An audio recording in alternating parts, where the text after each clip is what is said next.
Nyali mandi mogoye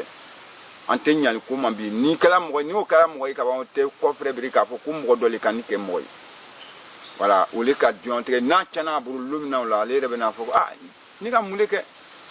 bon abe buri ka tere la ko che ite yama ya fama ye mbla ronna ale dali be na oluna mais ni ka lo ku darni na to mogo ki yala ka ki bla mogo fe ka mogo yiraila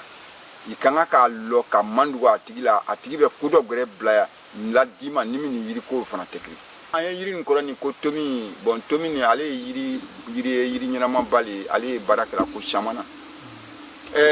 abe baraken na yo jugu ya burukoro ibe ani yiri do grebe ibe na ali nyam nyona ma fola mango sura finja ni ale voilà sura finja voilà ameka ma ale tege kanini kornyona sura finja kuru saba mi kuru saba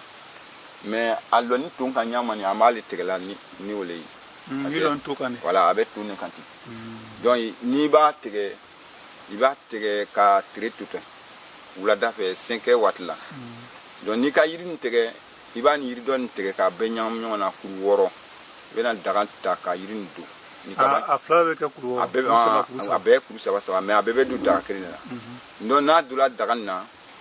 jija ye asigitala jija ka mo sani sagafu fitri bana sagafu ni fitri che plan ye mo ka sumaya ka beoma mafina ninje mumo me kuma le fulnyana nti aka gode de yiri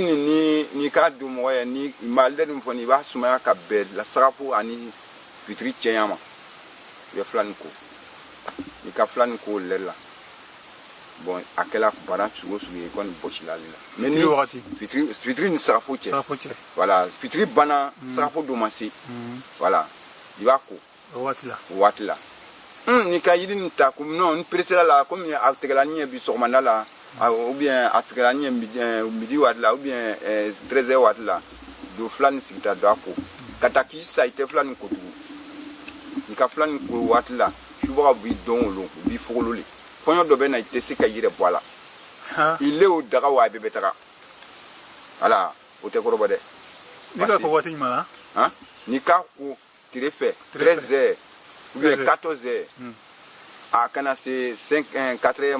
ni ka ko lero lella kon ile o daga wa bebe taka le parce que shukra le bebe ka ikrinde si